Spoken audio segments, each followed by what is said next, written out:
Hello, everybody, and welcome to That Wrestling Show, the podcast where all pro wrestling matters. I am your host, Bill Yankovi, and this is going to be a very big week for the show, as I will be previewing Final Battle, which is this Saturday night. Is it the end of an era? We will find out after Saturday night is done. Plus, going to talk about getting very close to the end of both the Best of the Super Juniors and the World Tag League tournaments. They are coming to an end, by next week, as a matter of fact. And going to give you my thoughts on NXT War Game. And it's going to be a little bit different of a review than you guys are normally accustomed to, but it should be fun nonetheless. I want to begin by talking about, the big news of the week, really, and that is the release of Jeff Hardy from WWE. This whole thing is a strange but yet a sad situation for Jeff Hardy, who has been through so much in his life. I'm not gonna make fun of him here, but it looked like, as of late on TV, before I talk about what happened, he'd been getting a pretty nice push on SmackDown. You go back to the Survivor Series a few weeks ago, he was the last guy eliminated in the men's Survivor Series match. He almost won the Battle Royal on SmackDown a couple weeks ago to get a future title shot. It looked like things had been going kind of there's like, things are looking up. Maybe something will happen here. And then there was a situation. I'm going to say that. It wasn't an incident. It was a situation that happened on a house show in Edinburgh, Texas last week. And there is video up. So if you haven't seen this video, I'm going to describe it, because it is such a bizarre thing that happened. So Jeff Hardy is what I assume is the main event of this house show. I'm assuming. It is a 6-man tag match. Him, Drew McIntyre, and King Xavier against Roman Reigns and the Usos. Jeff Hardy is getting worked on a lot in this match. So he finally makes the tag, and he gets out of the ring. He then goes over the barricade, through the crowd, and goes through the back. Just goes right to the back. And he does not come out for the rest of the match. He doesn't come out for the end. He just is gone. So it's very weird that something like this would happen. WWE offered Jeff Hardy, or actually not offered, but he had been told, you have to go to rehab to get yourself together.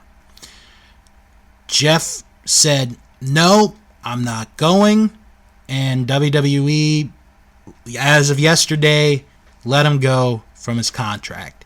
And Jeff is now on the 90-day no compete clause. This is, it's a sad situation. It really is. Jeff Hardy is one of those guys that still to this day is over. He has been so popular with the fans for years.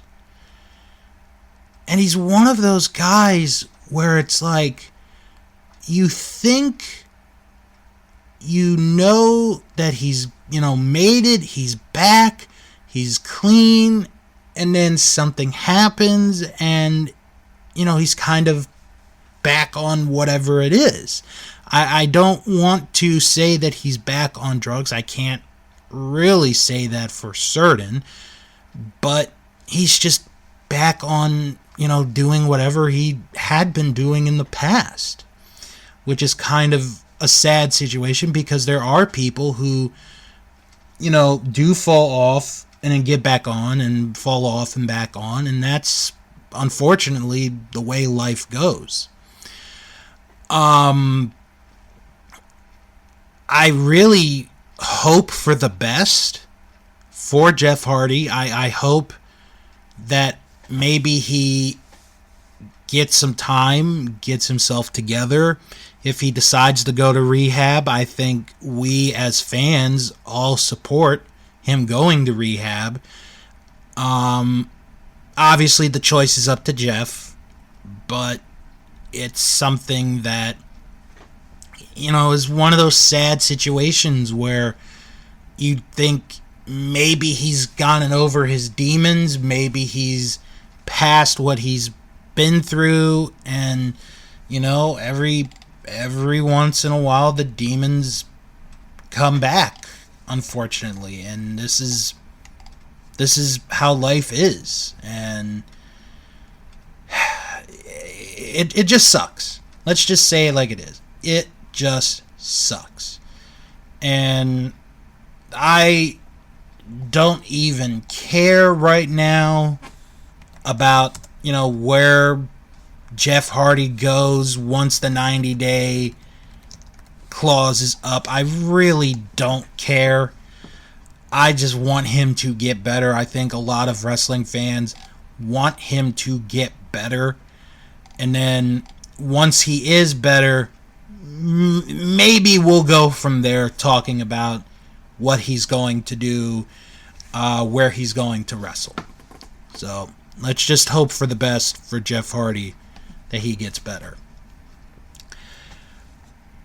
Some sad news to report, as one half of the legendary Blackjacks passed away on Wednesday. Blackjack Lanza passed away at the age of 86 years old. And to wrestling fans, he's kind of defined in a unique way in two categories. If you grew up with him, seeing him wrestle, then you remember him being one half of the Blackjacks with the late Blackjack Mulligan. And then there's the other side where you are probably like me that remember him as being one of the road agents for the WWF for so many years. And you would see him on TV on occasion, helping the guys get to the back. And he had been an agent for a long, long time. About 20 plus years, almost 30 years. And it was Lanza who inducted Bobby the Brain Heenan into the WWE Hall of Fame in 2004. And Bobby, only a few years later, returned the favor by inducting the Blackjacks into the WWE Hall of Fame in 2007, which is a pretty good class to go in, along, with Dusty Rhodes being the main performer on that one. So Blackjack Lanza's career, he wrestled from 1961 to 1985, a 24-year in-ring career, trained by the legendary Vern Gagne, and during his career was a co-holder of the AWA World Tag Team titles with Bobby Duncum, held the AWA British Empire Heavyweight title. I'd like to have seen that match. In Georgia, held the television title. For NWA Big Time Wrestling, was the American Heavyweight Champion, co-holder of the American Tag Team titles with Blackjack Mulligan, and a 3-time holder of the Texas version of the Brass Knuckles title. In NWA Mid-America, he held the Southern Junior Heavyweight title. In the World Wrestling Association, he held the WWA World Heavyweight title and a co-holder of the World Tag Team titles with Blackjack Mulligan, and was a co-holder of the WWF Tag Team titles with Blackjack Mulligan, and actually was a member of the class of 2006, not 2007. I apologize for that mistake. But Blackjack Lanza had a very recognizable face that everyone knew. Like I said, there are two generations that saw Blackjack Mulligan. Either you saw Blackjack Mulligan wrestle as one half of the Blackjacks, prominently, or you saw him as an agent for the WWF during its peak years. Blackjack Lanza passing away at the age of 86. Tournament update now. Going to start with the best of the Super Juniors, and it is all set up for a very interesting final day of tournament competition as the round robin portion is coming to an end. There are, as of this moment, 6 individuals that have a shot to win, or to at least advance to the finals and have a shot to win the whole thing. Here are the standings as of this moment. We have a 2-way tie for first place, El Desperado and Hiromu Takahashi, each with 13 points. Then a 4-way tie, Taiji Ishimori, Sho, Yo, and Robbie Eagles are at 12 points. And then the following are mathematically eliminated at this point. El Phantasmo at 10, Yoshinobu Kanemaru and Ryosuke Taguchi and Bushi and Master Wato at 8 points, and Dookie is at 4 points. So, here is how the tournament here's the schedule, because it is one show. Tomorrow morning, 3 a.m. Eastern Time, is going to determine the 2 finalists for the Best of the Super Juniors final, which will take place this coming Wednesday. Sho versus Yo. This is one that I'm looking forward to. This one could be an elimination match, more than likely. Hiromu Takahashi against Robbie Eagles. Takahashi has it easy. He wins, he's in the finals. If Eagles wins, Takahashi is out of the picture. El Desperado faces El Phantasmo. Same situation for El Desperado. If he wins, he is in the finals. If he loses, he is out. He cannot make the finals. We also have, who else is still in contention? Taiji Ishimori, he faces Ryosuke Taguchi. Ishimori, if he gets a win and then a little bit of help, he's going to get in to the finals as well. So those 4 are the big 4 to keep an eye on for tomorrow as far as who gets to the finals, which will be this coming Wednesday. Now, to the World Tag League Tournament. Their final night of round robin action is this Sunday, and there are about 5 teams still in contention. Zack, Saber Jr. and Taichi, along with Tetsuya Naito and Sanada and Hiroki Goto and Yoshihashi, are all tied at 16 points. That is very key, very important, because one of the matches is basically a win and you are in situation. And the other 2 teams that still have a shot to get to the finals, Great Okan and Aaron Hanare, along with Evil and Yujiro Takahashi, are at 14 points.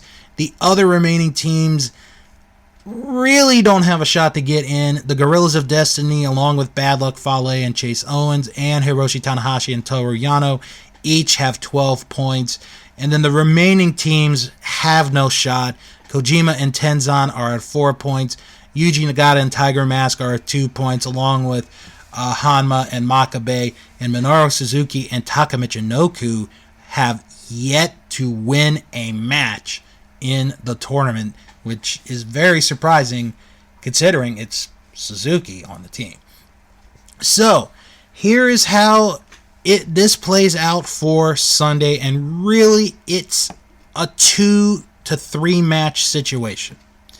The big one is Hiroki Goto and Yoshihashi against Zack, Saber Jr. and Taichi. Both of them have 16 points. Whoever wins that match goes to the finals. Pretty simple. Pretty simple. Great-O-Khan and Aaron Hanare face Tama Tonga and Tongaloa. Okan and Hanare can get in with a win and a little bit of help. The same with Evil and Yujiro Takahashi. They face Naito and Sanada. Sanada and Naito can get into the finals with a win. Anything else, well, if they lose, they're out. If it's a draw, will remain to be seen how it plays out. And again, the finals for both the best of the Super Juniors and the World Tag League are this Wednesday at 3 a.m. Eastern Time. So these next couple of days are going to be very, very big for New Japan Pro Wrestling. Speaking of big, AEW's first pay-per-view of 2022 is officially announced. Revolution will take place on March the 6th in Orlando, Florida at the Edition Financial Arena. AEW is calling this the AEW Weekend Spectacular, with a live edition of Rampage being held on March the 4th and a Fan Fest event being held on March the 5th, which will be held at the same arena. Tickets go on sale for all of these events December 17th at 10 a.m. Eastern, with limited combo offers available at AEWTix.com. The first AEW pay-per-view of 2022, Revolution, Sunday, March the 6th in Orlando, Florida. Maybe I'll get that for my parents as their wedding anniversary. You know, next one is a big one, I think. Is it? No, it's not a specific anniversary, but it is an anniversary. Maybe I'll get that for my parents for their anniversary this year. Is the pay-per-view. Last week on the show, I talked about the WWE's new program that they came up with called Next in Line, which really is going to help college athletes kind of develop the name, image, likeness deal that has come into with the NCAA. This week, they signed 15 athletes to be a part of this, and I have the list in front of me, and I'm going to read them off to everyone, and I'm going to tell you all who from the list I think could be something.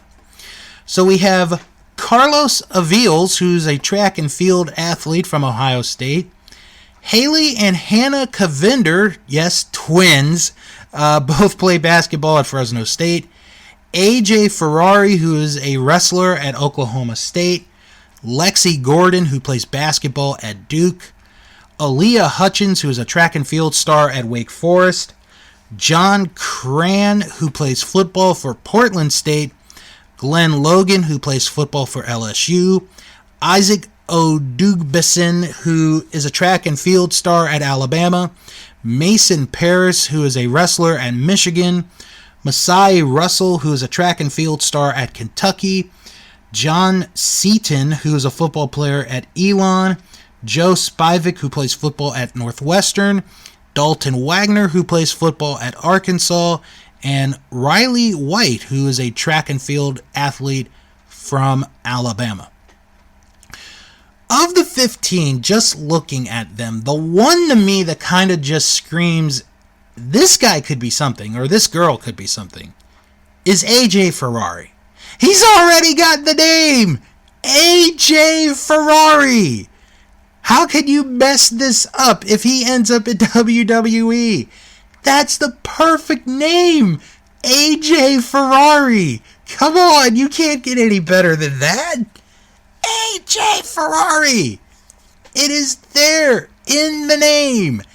AJ Ferrari.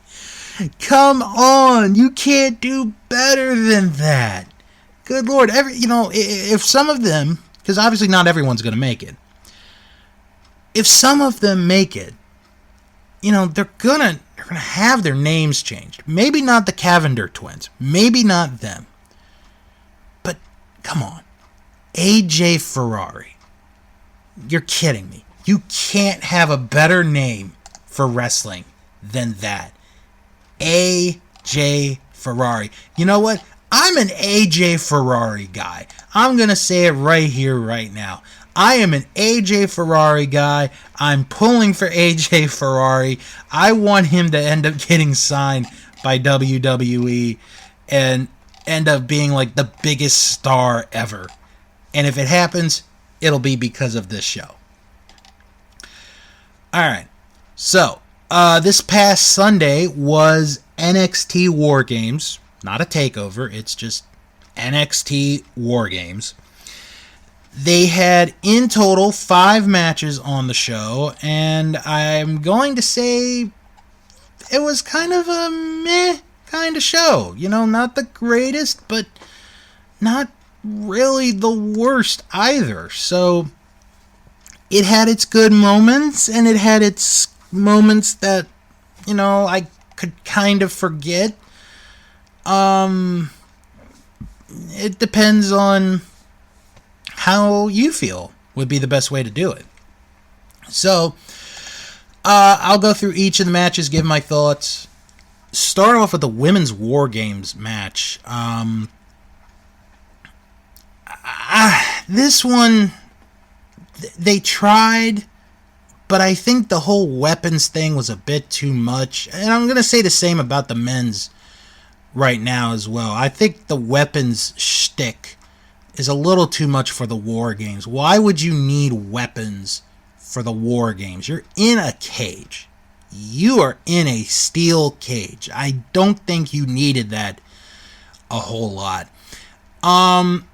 Gigi Dolan got a lot of support from the fans. She seemed to be someone that won the fans over here. And then Cora Jade. My God. Cora Jade. 20 years old. 20 years old. Does this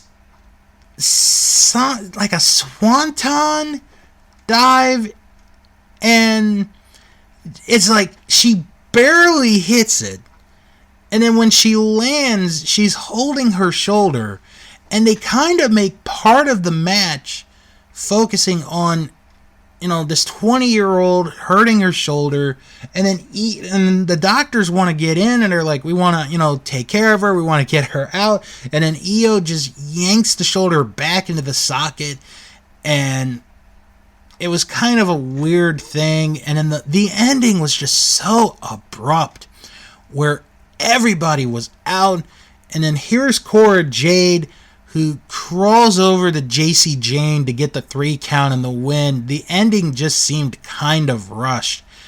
But I'm not taking anything away from what Cora Jade did, what Gigi Dolan did, some of the other women did in this. They did the best that they could in this situation. But it's not one that I would look back on as far as women's war games go as if this was the best one, because it definitely wasn't. Then we go to the NXT Tag Team title match. Fabian Eichner and Marcel Barthel against Kyle O'Reilly and Von Wagner. This match, I don't know. My attention seemed kind of lost, maybe because of the previous match. There were people talking about how this match was great. It was, an incredible match of the night.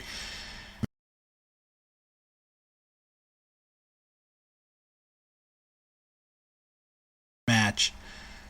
I kind of didn't feel this way. I just didn't. And it was kind of obvious, who was going to win. That part did not take anything away from me.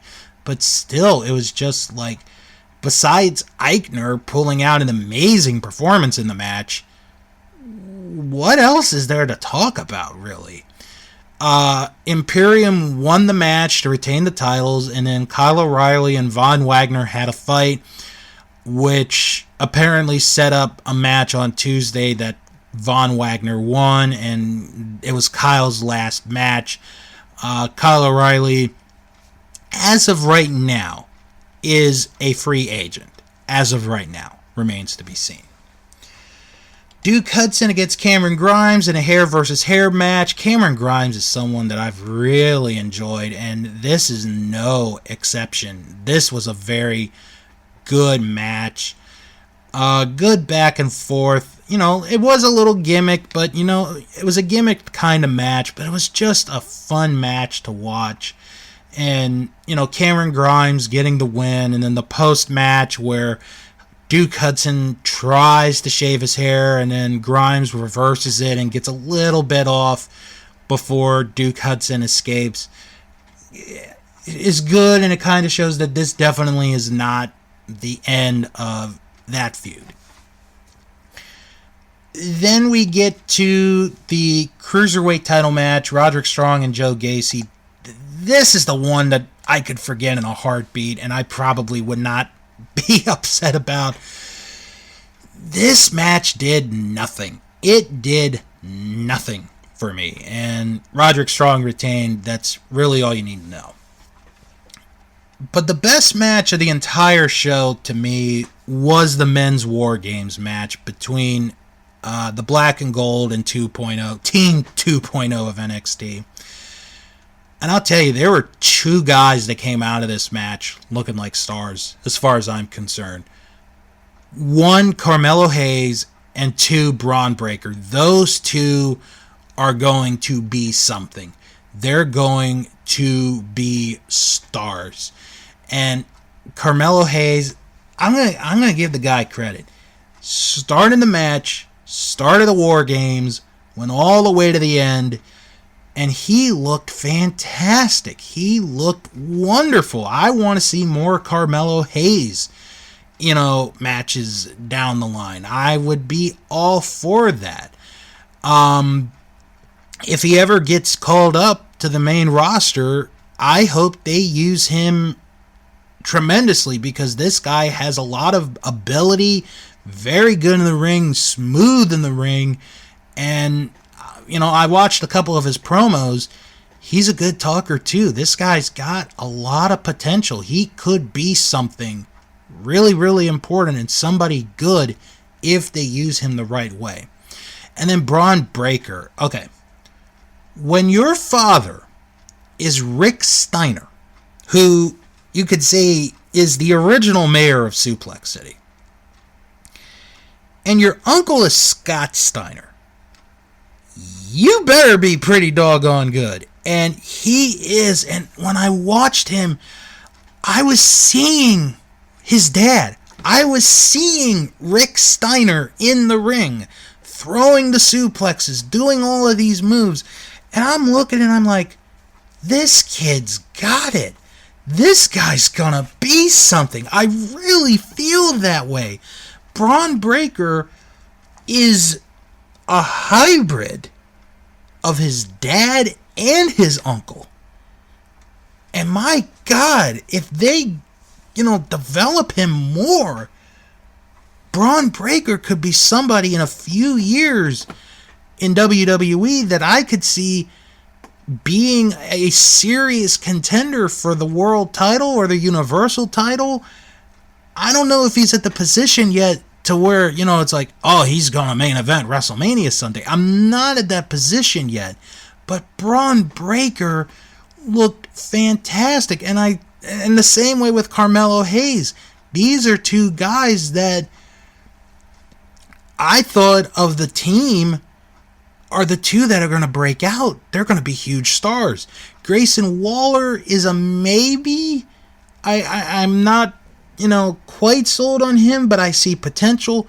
The one that didn't do it was Tony D'Angelo. He's got that whole Italian gimmick, and it's just, it's kind of there. That's really the best way to look at it as far as I'm concerned. But this match was very good.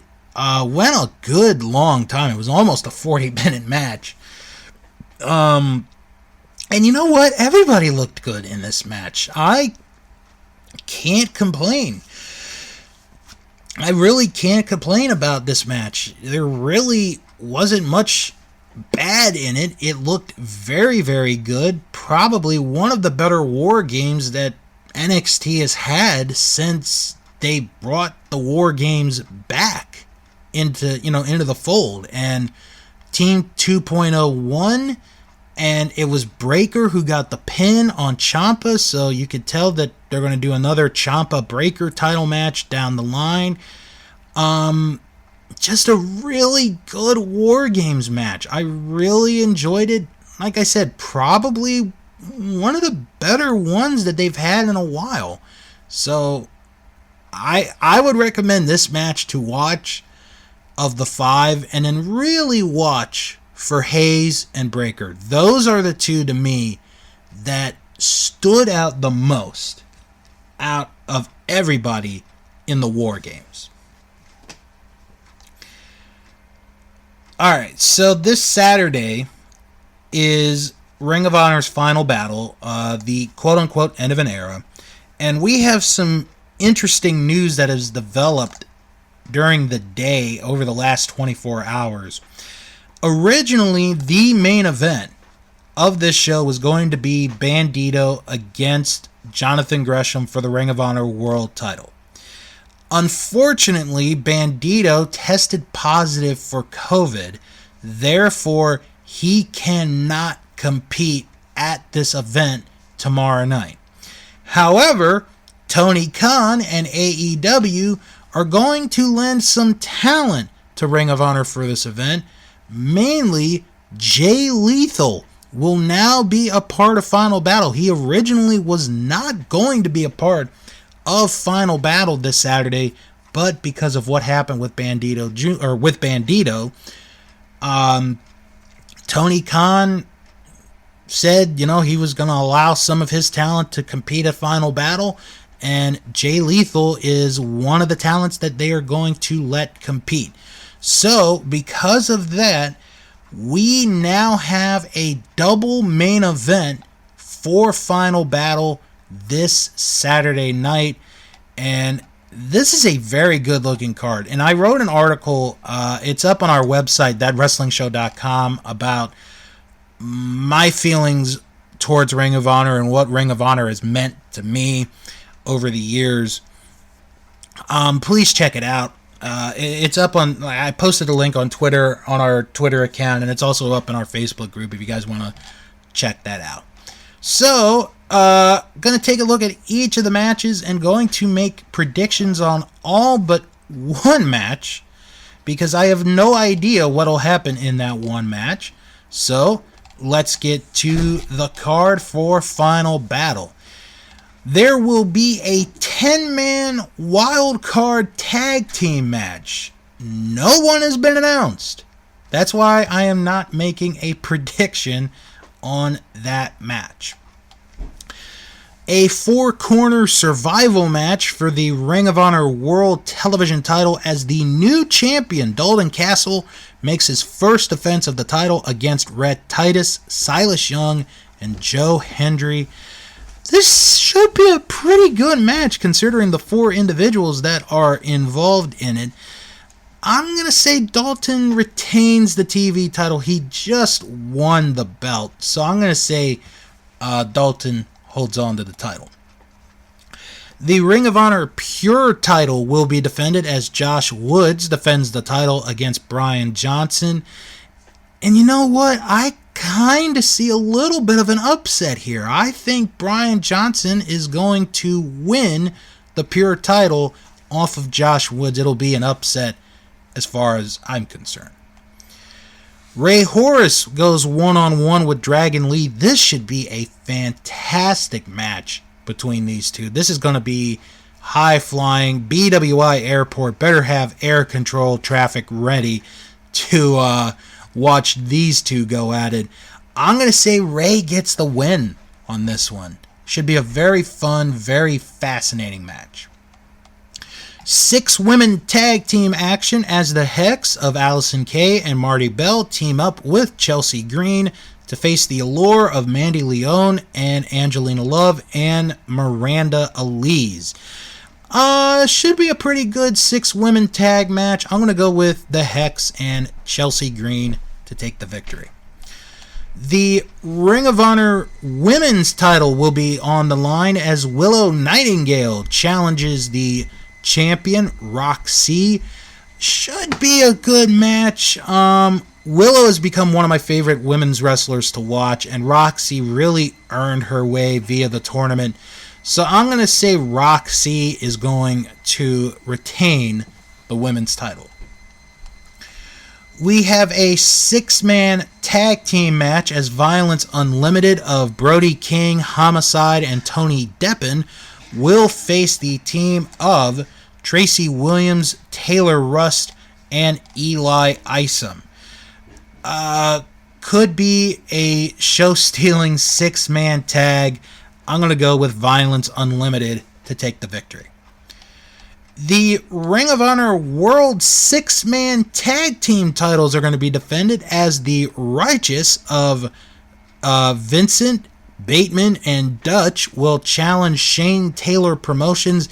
They are using Freebird rules, so it will be O'Shea Edwards, Moses, and Khan in the 6-man title defense. A lot of 6-man person tag matches on this show. They are really getting everybody in on this one. I see another title change. I think the Righteous are going to win the 6-man tag team titles. I think we will get new champions. Kenny King will face Shane Taylor in a fight without honor. This one is going to be a very brutal fight. These two are going to lay it all out on the line in this match. I think Shane Taylor is going to prevail in this match. Should be a fun, entertaining match. And the double main event, the Ring of Honor World Tag Team titles will be defended. The Briscoes against the OGK of Matt Taven and Michael Bennett. The Briscoes are going to go for a 12th title reign as Ring of Honor Tag Team Champions. They are currently the GCW Tag Team Champions. So it's kind of title for title, or not title for title, but champion versus champion here. And I think Bennett and Taven are going to retain. I really do. I don't know what the future for the Briscoes hold. They've been so loyal to the company since day one. I'm not really sure how, what they're going to do after Final Battle. And the other half of the double main event, Jonathan Gresham against Jay Lethal. This should be a really good match. Student versus teacher, if you look at it. I'm going to say Jonathan Gresham wins this match. It felt like for a while it was kind of building up towards eventually Gresham and Lethal were going to face each other. And I think Gresham is going to be the one that beats Jay Lethal here in this match. Now also, it is it is mentioned in the news this afternoon that during the first hour of Final Battle, basically the pre-show, they will give an update on what will happen with the Ring of Honor World title. Will Bandito be stripped of the title? Will he hold on to the title? Really no idea at this point in time, but will be interesting to see what happens and what transpires this Saturday night at Final Battle. Well, that is going to do it for this week's show, but before I go, let's do the quick plugs. If you guys have any questions or comments, send an email, wrestlingman@thatwrestlingshow.com. I will read your emails on the show if you feel a little adventurous. You can follow the show on Twitter at WrestlingShow11 and join the Facebook group, That Wrestling Show fan group, where you can join others, hundreds of others from around the world to talk current and past wrestling. Alright, here are some podcasts you guys should check out, friends of the show and others. This week, it is Our Vantage Point with Joe Murata and Michael Quinn. They wrap up their season by talking about, in the Anywhere But New York segment, well, wrestling. Plus, the Royal Flush, the final week of the worst WWF pay-per-views, and they review Saturday Night Live from March 30th, 1985, hosted by Mr. T and Hulk Hogan. That is on Our Vantage Point. Also, check out Greetings from Allentown with Peter Winson. He and Keithy Langston are doing another GFA Live, where this week they watch and discuss the 1995 movie Casino. That is this week on GFA Live. Also, check out Juice Pro Wrestling, where they have nothing. They didn't update anything, which is kind of surprising, but check them out anyway. Juice Pro Wrestling. They are some really awesome guys. And check out Memphis Continental Wrestling Cast with Luke Jennings. It is the number one Memphis-related podcast in the United Kingdom, and more than likely probably the only Memphis wrestling podcast in the United Kingdom. Check it out. As my friend Luke, he watches Memphis wrestling each and every week from the 80s onwards. He's currently just started, as a matter of fact, February 1981. For those of you looking for non-wrestling related podcasts, check out The Castle Vault, which is a deep dive into Disney Plus. This week, they discuss the 2017 movie Thor Ragnarok. That is this week on The Castle Vault. Also, check out Dave and Ethan's 2000-inch Weird Al podcast, where they interview John Bermuda Schwartz, the drummer for Weird Al, as they talk about the upcoming tour. Yep, the upcoming Weird Al tour for 2022. Tickets went on sale today for that tour if you guys want to check it out. Dave and Ethan's 2000-inch Weird Al podcast. Also, check out Escape from Vault Disney, where they watch something on Disney Plus via a randomizer. This week, in the first of 3 special Christmas episodes, they watch Prep and Landing. That is this week on Escape from Vault Disney. Also, check out Bill Learns Kingdom Hearts, where myself and Jim Boy Star go through Kingdom Hearts Chain of Memories. Just started last week, going into Riku's story. So check it out, Bill Learns Kingdom Hearts. And finally, check out Sharks Pond, a South Park podcast where I watch and review each and every South Park episode. This week, I review the Season 14 episode, Medicinal Fried Chicken. That is this week on Sharks Pond, a South Park podcast. Okay, next week on this program, going to review Ring of Honor's Final Battle, plus going to talk about the results from both the Best of the Super Juniors and the World Tag League. And I'm going to make a major announcement next week concerning the future of this podcast. I'm going to say it right now. No, I am not ending the podcast. So for those of you that were worried after I said I'm making a major announcement, I am not ending the podcast. Don't worry. Everything is all right.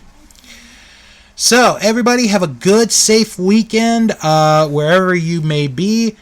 And don't forget, in 2 weeks is the season finale of that wrestling show, going to wrap up 2021.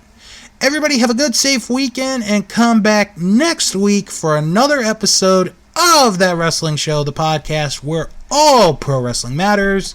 And as always, wrestle on.